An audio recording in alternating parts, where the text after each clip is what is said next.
Уже есть обвинительные приговоры в отношении...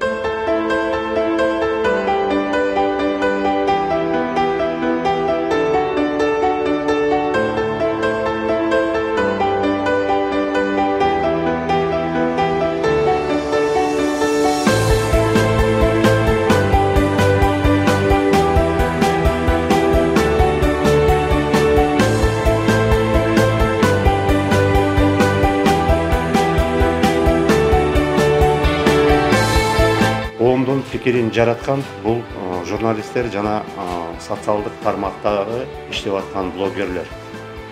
Ошолор менен тыгыз байланышта болуш керек болуп атат. Биз бул социалдык тармактарда иштеп жаткан жана журналисттер менен байланыш өтө маанилүүсүн эске алып, өзүңүздөр билесиздер, сиздердин катышуу менен Ошто чогулуш өткөздүк элек журналисттер менен. Андан кийин Көлдө өткөздүк элек, мына жакын арада Бишкекте өткөздүк. Ошондо бардыгы ушу журналисттер, атактуу блогерлер бардыгы катышты. Ошол катышып атканда алар өздөрү дагы белгилеп өттү. Ушундай байланыш болуп турганы биз үчүн өтө маанилүү жана керектүү деп. Керектүүлүгү себеби алар маалыматты кандай алышат? Ыкчам түрүндө.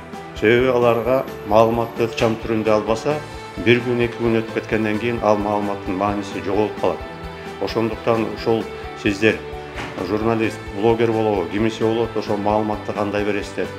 Канчалык ошол маалыматты берип атканда кандай түрдө бериш керек? Себеби сиздер берген маалымат ошол бойдон массалык маалымат каражатына жайылат жана ошондон элдин пикири түзүлөт. Сот системасынын иштеши боюнча.